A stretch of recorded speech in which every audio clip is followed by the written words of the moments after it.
मैं ये कहना चाहता हूँ लेवल नंबर 2 इज द सबसे बेस्ट कंसेप्ट पूरे टॉपिक में। पूरे जितने भी टॉपिक के नेम मैंने लिखा के दिए वो सभी के सभी कंसेप्ट नंबर 2 से सॉल्व करूंगा। ये कंसेप्ट ऐसा कि हर जगह पर लगेगा, ट्रेन में लगेगा, बोट में लगेगा, डिफिकल्ट वाले सवाल में भी लगेगा, एक्सीडेंट वाला सवाल भी आएगा आगे। अब boy increase his speed, boy increase his speed, ठीक है, to 9/5 times. Boy increase his speed, boy ने अपनी स्पीड बढ़ाई और कितना बता रहा है, 9/5 times of his original speed. ये ध्यान से रीड करना, ये वाला एक्चुअली आपको क्या दिया है उसने, स्पीड का रेशो ही दे दिया, स्पीड का रेशो दे दिया। इंक्रीज किया तो बढ़ी कि नहीं, स्पीड बढ़ गई। तो पहली स्पीड कितनी थी 5, अब कितनी है 9। यार 5 के मुकाबले 9 बड़ा होता है, तो यानी बढ़ गया, स्पीड तो बढ़ गया। अब स्पीड बढ़ाया by doing this he reached the school 40 minute before the usual time. अब वो क्या करता है, स्पीड बढ़ाता है, इस वजह से 40 मिनट जल्दी पहुंच जाता है, जो भी टाइम था उससे 40 मिनट जल्दी पहुंच गया। अब हमें सवाल में पूछा गया how much time in a minute does he take usually, तो उसको यूजुअली कितना टाइम लगना चाहिए था, ओरिजिनल टाइम कितना था। कुछ भी नहीं करना है, आप ध्यान से सोचिए।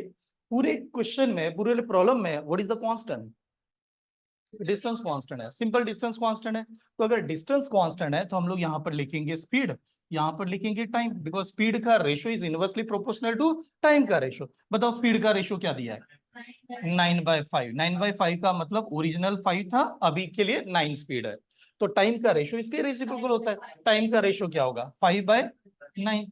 अब हमारे पास ये दोनों चीजें आ गई कि नहीं यार। तो आपने देखना है दोनों चीजें आ गई। लेट होना, जल्दी होना, ये डिफरेंस को शो करता है। आप जल्दी आते तो भी आप डिफरेंस ले रहे हो टाइम से, लेट हो रहे तो भी टाइम से डिफरेंस ले रहे हैं। तो मैंने कहा इसको नहीं देखना है, स्पीड का तो सवाल ही नहीं पूछा उसने, आपको टाइम का पूछा। Then what is the difference between this two number 4। तो हम लोग कहेंगे यार 4 यूनिट जो है, 4 यूनिट की वैल्यू कितनी बता रहा है 40 मिनट। ये स्टेप समझ में, 4 यूनिट बरोबर 40 मिनट। तो बताओ 1 बरोबर कितना 10 मिनट, 1 बरोबर 10 मिनट, ऐसे लिखाएंगे। अगर 1 बरोबर 10 मिनट है तो हमें एक्चुअली क्या पूछा उसने, ओरिजिनल टाइम कितना लगना था, ओरिजिनल टाइम कितना लगना था। तो ओरिजिनल टाइम के लिए ओरिजिनल स्पीड थी 5, बट ओरिजिनल टाइम कितना था 9। देन 9 इंटू 10 कर दीजिए 90 minute, 90 minute is only answer. ठीक है, ऐसे आंसर दे सकते हैं। स्टेप समझ में आ रहा है। ये भी पूछा जाएगा अभी कितना टाइम लगा, तो अभी कितना टाइम लगेगा, कितना 50 मिनट, 5 इंटू 10 50 मिनट, सही है। ठीक है, तो दैट टाइम 90 यानी C is the option. Walking 60% of his usual speed, यार ओरिजिनल जो भी स्पीड होगी उसका कितना चल रहा है 60% ही चल रहा है। ठीक है, 60% ही चल रहा है हाँ स्पीड से। A man reach is destination 1 hour and 40 minute late हो जाता है। देखो लेट और अर्ली कभी भी लग गया तो ये शो करता है आप डिफरेंस ऑफ टाइम बता रहे हो। ठीक है, डिफरेंस ऑफ टाइम बता रहे हो, लेट और अर्ली डिफरेंस ऑफ टाइम होता है। ठीक है, अब इसने पूछा find the usual time, usual time कितना लगे, find the usual time to reach the destination, destination को रीच होना चाहिए। ठीक है, तो यूजुअल टाइम कितना लगना चाहिए। ठीक है, एक काम करते हैं, आपने सभी ने देखा कि इस सवाल में डिस्टेंस कांस्टेंट है, डिस्टेंस कांस्टेंट है तो सर स्पीड का निकाल लेते हैं रेशो। अब स्पीड तो हमें रेशो दिया नहीं है, लेकिन परसेंटेज तो दिया था ना यार, परसेंटेज तो दिया था, कितना परसेंटेज है 60। तो 60 कितने में से 100 में से, ऐसे समझ रहे हो 60 डिवाइड बाय 100, और 60 डिवाइड बाय 100 को 20 से डिवाइड करके देखो, 3 बाय कितना आएगा 5, डायरेक्टली को चलेगा, 60 डिवाइड बाय 100 को आपने डिवाइड किया तो आपका यहाँ पर आ रहा है 3/5। देखो ये सभी को समझ में आया, नहीं तो ऐसे लिख देना 60 डिवाइड बाय 100, 0 0 कैंसिल करो आराम से आ जाएगा। तो मेरा स्पीड का बना 3/5, तो आप बताइएगा टाइम का क्या बनेगा 5/3, टाइम बनेगा 5/3। यहां तक समझ में आ गया 5/3। अब हम लोगों ने कहा सर ठीक है 5/3 तो लिखा, लेकिन आप जब डिफरेंस लोगे तो वो आवर्स है मिनट है, फिर हमें तो मिनट में भी देखना है। तो मैं कहता हूँ एकदम सिंपल सिंपल से सॉल्व करते हैं, बाद में कैलकुलेशन करते हैं। पहला क्या है ना, डिफरेंस के चक्कर में ज्यादा सिंपल कर दो उसको, इतना आसान कर दो। मैंने कहा इन दोनों का डिफरेंस बता दो बस, ये 2 यूनिट है। अब 2 यूनिट का मतलब क्या हो जाएगा हमारा, 2 यूनिट का मतलब होगा 1 आवर और कितना मिनट 40 मिनट। मैं आवर और 40 को कंबाइन नहीं करूंगा, मैं उसको अलग अलग से एक कंबाइन ही कर देता, एक ही यूनिट में कन्वर्ट कर दूंगा। सिंपल 1 आवर यानी कितना मिनट 60 मिनट, एंड 60 प्लस 40 कितना 100, 60 प्लस 40 कितना 100, ऐसे चलेंगे 100 मान लिया। यानी 2 का मतलब 100 मिनट यार, 2 का मतलब हो गया 100 मिनट, 2 का मतलब 100 मिनट, 1 का मतलब कितना मिनट 50 मिनट, 1 का मतलब 50 चल गया। अब हमें तो पता है कि 50 मिनट तो हम लोगों ने लाया आंसर, यहां तक आ गए 50। हमें जो टाइम चाहिए वो यूजुअल टाइम चाहिए। यूजुअल टाइम के लिए यूजुअल स्पीड लगेगी, ओरिजिनल स्पीड लगेगी। बताओ ओरिजिनल स्पीड कितनी थी? नहीं नहीं, ओरिजिनल स्पीड 5। ये ओरिजिनल स्पीड थी, वो तो चल तो 3 से रहा था, चल 60 से रहा था, ओरिजिनल 100 स्पीड थी उसकी। तो ओरिजिनल स्पीड उसकी 5 3, तो ओरिजिनल टाइम कितना लगा होगा? 3। और ओरिजिनल टाइम अगर 3 लगता है तो एक का मतलब कितना? 50। तो एक का मतलब 50, तो 3 का मतलब कितना? 150। 3 इंटू 50 से मल्टीप्लाई करेंगे यानी 150। आंसर आएगा 150 मिनट का। आंसर कितना आना चाहिए था? 150 मिनट का। अब आंसर मिनट में नहीं चाहिए, कह रहा हूं आवर्स में चाहिए। अब आवर्स में चाहिए तो क्या करेंगे? मल्टीप्लाई करेंगे, डिवाइड करेंगे? किससे डिवाइड करेंगे? 60 से डिवाइड करना पड़ेगा। ठीक है, 1 आवर का मतलब 60 मिनट है कि नहीं, तो उल्टा करेंगे तो डिवाइड करना पड़ेगा। तो बस इस चीज को क्या करना है आपको? 60 से डिवाइड कर दो, और जैसे 60 से डिवाइड करोगे आपका आंसर आवर्स में ही आ जाएगा। ठीक है, आवर्स में आंसर आएगा यार। ठीक है, अब आंसर आवर्स में देते समय क्या किया? 0 से 0 कैंसिल, 3 से डिवाइड करेंगे तो ये 5, 3 से ये कितना? 2, और 2 से डिवाइड कर दो आप। 2 से डिवाइड करोगे 2 एंड क्या आएगा? हाफ। 5/2 का मतलब क्या होता है? 2 एंड हाफ ही तो होता है। तो 2 एंड हाफ वाला ऑप्शन डी वाले स्टूडेंट करेक्ट है, ये वाला आंसर है। अब बस running 3/5 of his usual speed, ये किसके बारे में है? ये क्या गिवन है हमारे पास में? स्पीड का बात। हाँ, स्पीड इज गिवन 3/5। हाँ, यानी स्पीड का रेशियो है 3/5 का। उसके बाद में reach is destination in 15 hours, destination पे तो पहुंच जाती है, और पहुंचने के लिए टाइम कितना लगा? 15 आवर्स का, 15 घंटे का तो टाइम लग भी जाता है। अभी कह रहा है if the bus run at his usual speed, अगर ओरिजिनल स्पीड जिसको हम लोग यूजुअल स्पीड कहते हैं उस स्पीड से अगर बस जाती है, then how much time he could be save, कितना टाइम बचा सकेंगे? सेव कह रहा है वो, ये नहीं पूछा कितना टाइम लगेगा, उसको क्या पूछा? टाइम कितना सेव होता। अब टाइम सेव कैसे होगा? यहां पर टाइम क्या हुआ होगा? ज्यादा लगा होगा। तो अब टाइम क्या लगेगा? कम लगेगा। तो कितने से टाइम बचा, ये आपसे पूछा गया। अब वही सवाल है, what is the constant? Distance. तो डिस्टेंस कांस्टेंट है तो स्पीड को यहां पर लिखते हैं, टाइम को यहां पर लिखेंगे। ठीक है, बताओ स्पीड का रेशियो क्या है? 3/5। यानी 3/5 का मतलब होगा अभी की स्पीड है 3, ओरिजिनल स्पीड है 5, तो टाइम का रेशियो क्या आएगा? 5/3। अब टाइम का रेशियो 5/3 आया तो हम लोग कहेंगे अभी का टाइम है, देखो अभी की स्पीड 3 है तो अभी का टाइम कितना है? 5 है। ये स्टेप समझ में आ रही है? तो हम लोगों ने कहा यार 5 का मतलब कितना? 15 आवर्स। ऐसे समझ रहे हो, क्योंकि वो तो अभी डेस्टिनेशन पे पहुंच भी गया था। तो 5 का मतलब 15 आवर्स। अगर 5 का मतलब 15 होता होता है तो 3 का मतलब कितना होगा? सही है ना? 5 का मतलब 15 बता रहे हो तो 3 का मतलब कुछ होगा कि नहीं? तो 3 का मतलब कितना होगा? 9। अब 5 को 15 बनाने के लिए 3 से मल्टीप्लाई किया होगा। ठीक है, आप ऐसे ही मल्टीप्लाई करो तभी तो 15 होगा ना। तो निधर भी मल्टीप्लाई करना पड़ेगा। तो कितना होता? 9 आवर्स। यानी सवाल अगर ऐसे आता कि स्टार्टिंग में अभी के हिसाब से अभी उसको 15 आवर्स का टाइम लग रहा है, हाँ, तो इस ओरिजिनल स्पीड से कितना लगता? तो आंसर 9 आवर्स राइट था। पर उसने 9 आवर्स सेव नहीं, उसने क्या बताया था? रीच का टाइम नहीं पूछा। कौन सा टाइम पूछा? What time he could be save, कितना टाइम बचा पाएंगे। तो कितना टाइम बचा पाएंगे डिसाइड करेगा ये 15 आवर्स एंड 9 आवर्स का क्या करना है? Difference. Then what is answer है? 6 आवर्स। 6 आवर्स का टाइम आपको बताना। ऑप्शन ए वाले सभी स्टूडेंट राइट। क्या क्या गिवन है पहले देखें। 2 car cover the same distance, दोनों सेम डिस्टेंस कवर कर रही है। हाँ, आप सेम डिस्टेंस कवर करने लगी हैं, दोनों सेम डिस्टेंस है, at a speed of 60 and 64 kilometre per our. अब आप कहोगे यार 60 और 64 किलोमीटर पर आवर दोनों की अलग अलग स्पीड है, लेकिन डिस्टेंस क्या कवर कर रही है? सेम। स्पीड अलग है, डिस्टेंस सेम कवर करेगी, इसका मतलब हुआ टाइम दोनों को क्या लगेगा? अलग अलग लगेगा। ये बात समझ में आ रही है? टाइम तो अलग अलग लगना ही चाहिए, that time is only possible. अब ठीक है, वो मान लिया। फिर इसने बताया find the distance, find the distance travel by them, उन्होंने कितना डिस्टेंस ट्रैवल किया ये बताएगा। Find the distance travel by them if the slower car take 1 hour more than the faster car. Slower car ने 1 घंटा ज्यादा लिया किससे? फास्टर से। ये वाला है। अब दोबारा सेम सोचना है, what is the constant? Distance constant. अगर डिस्टेंस ही कांस्टेंट है और डिस्टेंस ही फाइंड करने के लिए भी आए तो हम लोग कहेंगे ये चीज हमारी कांस्टेंट है।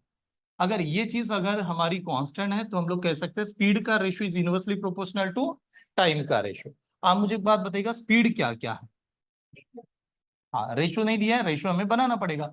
एक की स्पीड है 60 और दूसरी की क्या है? 64। ये हमारा ओरिजिनल स्पीड है यार, kilometre per our, kilometre per our. लेकिन जब रेशो में लिखा जाता है रेशो सबसे छोटा होना चाहिए। अब सबसे छोटा करने के लिए इस दोनों नंबर को आपको डिवाइड भी करना पड़ेगा रेशो बनाते। अगर इसको मैं 4 से डिवाइड किया तो 15, सही है ना, और इसे 4 से डिवाइड किया तो 16 बनेगा, करेक्ट।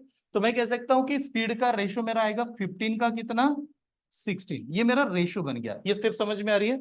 यानी हम लोगों ने क्या देखा, स्पीड का रेशो हो गया 15 का 16। रेशो अलग होता है, नंबर अलग होता है। ये हमारा ओरिजिनल नंबर है, ये हमारा बन गया ratio. Ratio always in a smallest form, छोटा होना चाहिए, ठीक है। अगर स्पीड का रेशो 15 का 16 होता है तो आप बताइएगा टाइम का रेशो क्या बनता। हाँ, 16 अपॉन क्या बनता, 15। तो 16 अपॉन 15 ये टाइम का बनता, ठीक है। ये यहां तक क्लियर है, ये भी समझ में आ गया। अब आपको ये देखना है कि एक्चुअली एक फास्टर कार है, एक स्लोअर कार है। स्लोअर कार को टाइम तो क्या लगा, ज्यादा लगा, मोर, लेस, अर्ली, लैटर, या कोई हम लोग कहते हैं ना इस प्रकार का, मतलब difference of the time, these are the difference of the time. तो आप बताओ इन दोनों में डिफरेंस कितने का है, 1। तो 1 का मतलब ही कितना आवर्स हो रहा है, 1 आवर। वो कह रहा है एक ही घंटा तो लेट हुआ, तो 1 का मतलब 1 आवर। 1 का मतलब 1 आवर, मतलब पहले वाला टाइम कितना था, 16।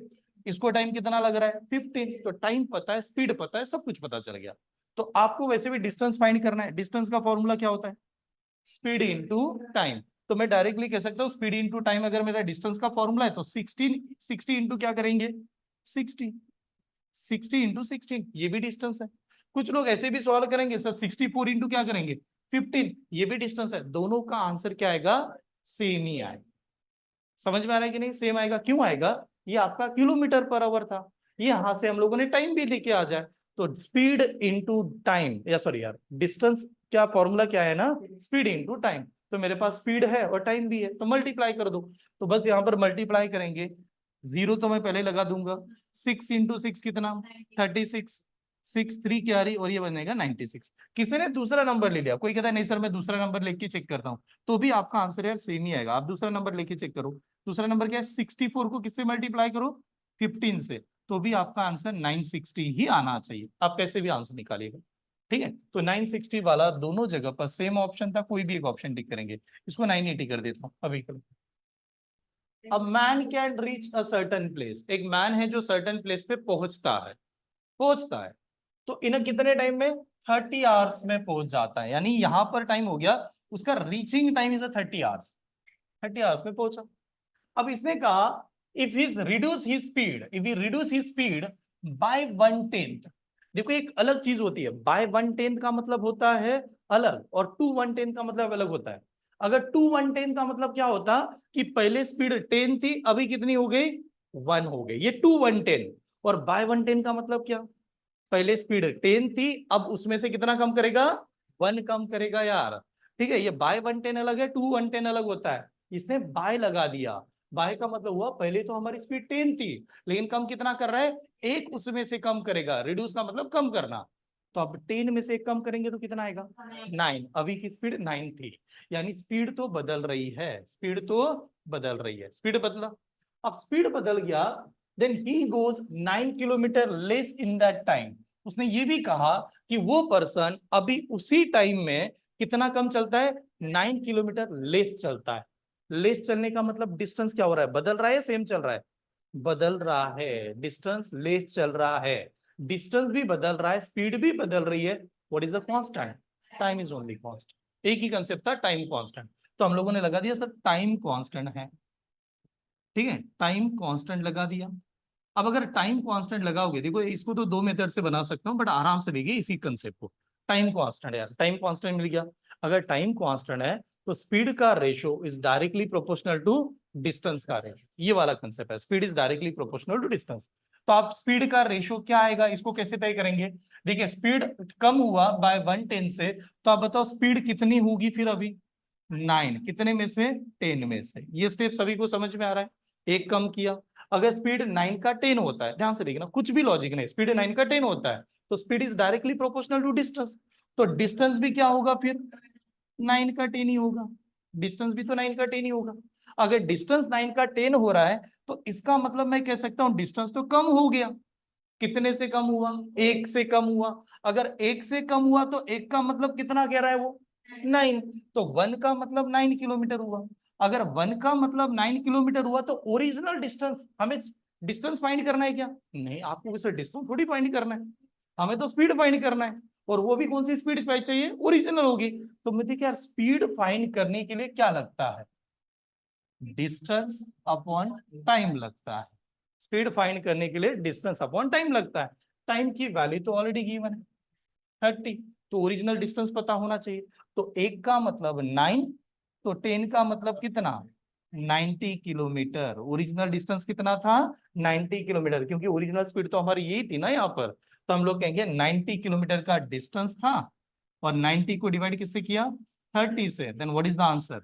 3 kilometre per hour is the answer. ये वाला आंसर आना चाहिए। ठीक है, तो 3 किलोमीटर पर आवर का कौन सा आंसर था? सी इज द ऑप्शन। बस ये आंसर था, पहले समझो। Excluding the stoppage, excluding the stoppage का मतलब स्टॉप छोड़ दिया, डायरेक्ट चलती गई। Excluding the stoppage, the speed of a train, speed of a train is a 45 kilometre per our. यानी कोई भी ट्रेन न रुकते हुए डायरेक्ट सीधी सीधी चली जाए तो उसकी स्पीड कितनी है? 45 किलोमीटर पर आवर। ठीक है, and including the stoppage, and including the stoppage is a 36 kilometre per our. अगर वही ट्रेन रुक रुक के चलती है, ठीक है, रुक रुक के चलती है, तो 36 किलोमीटर पर आवर की स्पीड से चलती है। ठीक है, then how many times, sorry how many minute, how many minute does the train stop per hour. 1 hour में ट्रेन ने अपना कितना समय स्टॉप पे वेस्ट किया, इस प्रकार से पूछा जा रहा है। कितना रुकी, कितना वेस्ट किया, ऐसे पूछा जाता है। पूरा सवाल देखने के बाद आप बताओ व्हाट इज द कांस्टेंट? हाँ, नहीं डिस्टेंस कांस्टेंट नहीं है, डिस्टेंस कांस्टेंट नहीं। What is the constant? देखो कैसे डिस्टेंस कांस्टेंट क्यों नहीं यार? वो कह रहा है इंक्लूडिंग द स्टॉपेज। अगर कोई ट्रेन, ऐसे डायग्राम से मान लो, यहां से ट्रेन निकल रही है, ऐसे कुछ तो जा रही है, वो कह रहा है अगर ट्रेन डायरेक्टली चली जाए 45 किलोमीटर पर आवर की स्पीड से जाती है, आप इसका मतलब क्या समझते हो? आप इसको क्या मानते हो कि 1 घंटे में कितना कवर करती है? 45, ऐसे मानते हैं कि नहीं? अगर वो ट्रेन रुक रुक के चले, रुक रुक के चले, तो 1 आवर में उसने कितना कवर करना है? सिर्फ 36, तो अभी तो कम कवर किया। यानी बात हो रही दोनों का टाइम तो 1 आवर ही दिया था, पहले 45 कवर करती है, अभी 36 कवर करती है, ऐसे हो रहा है। अब ये हुआ, तो रीजन क्या था कि वो उसने पूछा कि कितना टाइम वो वेस्ट कर रही है, एक प्रकार से वेस्ट करना है, कितना रुकी है, मिनट में बताएगा। तो आपने देखा यार इसमें कांस्टेंट तो टाइम हो गया। कांस्टेंट क्या हुआ? टाइम हुआ। अगर टाइम कांस्टेंट होता है तो स्पीड का रेशो इज डायरेक्टली प्रोपोर्शनल होता है डिस्टेंस के रेशो के हिसाब से, ऐसे हो जाएगा। तो हम लोग कहेंगे स्पीड का रेशो डायरेक्टली प्रोपोर्शनल डिस्टेंस का होगा। तो अब हम लोग सवाल कैसे करेंगे सर? क्योंकि इसमें तो क्या हो रहा है ना, आपको टाइम ही फाइंड कर रहे हैं, तो क्या करना है आपको? देखिए, हाँ, सॉल्व करते समय हम लोग ऐसे लॉजिक लगाएंगे। एक सिंपल सा कंसेप्ट बता रहा हूँ। आपने देखा ये चीज मेरी कांस्टेंट है, टाइम ये मेरा कांस्टेंट लग रहा है। अगर ये कांस्टेंट लगा, तो मैंने कहा कि चलो टाइम कांस्टेंट है, तो स्पीड का रेशो क्या आया? स्पीड की वैल्यू क्या आई? 45 का 36। हाँ, 45 का 36। ठीक है, 45 का 36 आया। मैंने कहा यार 45 का 36 चलो मान लेते हैं, 45 का 36। डिस्टेंस की वैल्यू क्या आएगी? 45 का 36। ये स्टेप सभी सभी को समझ में आ रहा है? 45 का 36 ये आ गया। हमें पूछा गया कितना उसने टाइम क्या किया था, कितना टाइम उसने क्या किया था? रुकी थी, रुकी थी कि नहीं, ये टाइम रुका था। अब टाइम फाइंड करना है, हाँ टाइम ही फाइंड करना है। टाइम का फॉर्मूला क्या होता है बताइए? डिस्टेंस अपॉन स्पीड, ये वाला टाइम का फॉर्मूला होता है, जनरली आप सभी को जानते हो, डिस्टेंस अपॉन स्पीड। हमें पूछा गया कितना टाइम वो रुक गई, कितना टाइम रुकने के लिए कितना डिफरेंस और डिस्टेंस ये पता होना जरूरी है। तो हम लोग कहेंगे दोनों का डिफरेंस कितना है? 9, यानी डिफरेंस ऑफ डिस्टेंस लेना पड़ेगा। तो हम लोग डिफरेंस ऑफ डिस्टेंस लेंगे। तो डिफरेंस ऑफ डिस्टेंस यानी 45 में से कितना माइनस करेंगे? 36। ये बन गया डिफरेंस, कि इसी डिफरेंस की वजह से तो रुकी है ना। रुकी मतलब कहीं ना कहीं तो डिस्टेंस कम किया उसने। अब कम किया, divide by speed, divide by speed. तो स्पीड कौन सी चाहिए? आप कंपेयर कर रहे हो, आप कंपेयर कर रहे हो कि नहीं? हम लोग कंपेयर कर रहे हैं तभी तो बता रहे हैं। तो ओरिजिनल स्पीड से कंपेयर कर रहे हैं। What is the original speed उसकी? 45, ये थी ओरिजिनल स्पीड। आप कंपैरिजन कर रहे हो, दैट मींस आप ओरिजिनल स्पीड से कंपेयर कर रहे हो। तो नीचे जो स्पीड आनी चाहिए वो क्या आनी चाहिए? 45। तीन मेथड, दो मेथड बता दो, आराम से समझेगा, ऐसे नहीं एक ही मेथड से बता दो। ये एक मेरा यही तरीका है, ठीक है। मैंने क्या किया, रेशो निकाला, रेशो में देखा, डिफरेंस की वजह से सर टाइम चला गया होगा, डिस्टेंस कम कवर किया, तो डिस्टेंस वहां पर 45 यहाँ पर, ठीक है। ये हमारा आंसर आने वाला है, यही हमारा आंसर आएगा। लेकिन जब ये आंसर बना रहे होंगे, दोनों का डिफरेंस कितना आया 9, नीचे कितना आया 45। बट आप जानते हो इसका आंसर किस में आएगा? नहीं नहीं नहीं, टाइम है ना यार, टाइम का आंसर किस में आएगा? आवर्स में आएगा, ये तो आवर्स में आएगा। हमें आवर्स में चाहिए क्या? नहीं, हमें आंसर किस में चाहिए? मिनट में चाहिए। तो ये आवर्स को किससे मल्टीप्लाई करेंगे? 60 से, फॉर अ मिनट के लिए। यहां तक स्टेप समझ में आ रही है? अरे मिनट में निकालने के लिए तो 60 से मल्टीप्लाई करना पड़ेगा, ऐसे मल्टीप्लाई करेंगे। तो जब ये मल्टीप्लाई किया जाएगा तो दैट टाइम देखो, 9 1 जार 9 कितना 5 जार, एंड 5 1 जार ये कितना 12 जार। तो आंसर आना चाहिए 12 मिनट। बट ये बहुत ऐसा लगा कि सर कैसे क्या घुमा फिरा के आ गए, ठीक है। सवाल तो बना लेकिन ऐसे लग रहा था चल क्या रहा है, इधर से माइनस किया, इधर से आए, टाइम निकालना वगैरह। अभी के लिए नोट डाउन कीजिए, ट्रिक्स बताता हूँ और एक मेथड बताता हूँ। Without stopping the speed of the train 120 kilometre per our, यानी 1 आवर में कितना 20 मिनट। हाँ, तो यार वैसे लिखो कैसे भी चले जाओ, 120 किलोमीटर का डिस्टेंस कितने टाइम में कवर करती है? 60 मिनट में। तो अभी वो कितना चल रही है? 80 किलोमीटर पर आवर। या तो डिफरेंस लेके सॉल्व कर लो, डिफरेंस ले लो आप, 120 और 80 का कितना 40। तो 40 किलोमीटर के लिए कितना टाइम लगेगा? डायरेक्टली आंसर आएगा, ठीक है। ऐसे भी कर सकते हो कि सर स्टेप ही नहीं बढ़ाने तो डायरेक्ट ऐसे ही कर देते हैं, ये भी चलेगा। 21 जार 61 जार ये कितना 2 जार, 2 1 जार ये कितना 20। तो एक्स की value 20 is the only answer, ठीक है। आपने डायरेक्टली बना दिया, ठीक है। तो सी इज द ओनली आंसर, ऐसे बना सकते हैं, ठीक है। ये स्टेप आएगी। नेक्स्ट आगे बढ़ जाओ, चलेगा, ये समझ में आया, ठीक है। यहाँ पर डायरेक्टली आंसर आ गया। अगर इसी में उसने ये पूछा होता ओरिजिनल इसकी स्पीड से कितना टाइम लगता, तो फिर यहाँ पर वो दूसरा टाइम आता, ठीक है। चलो ये वाला लास्ट एग्जाम नहीं, खत्म ही हो गया, ठीक है।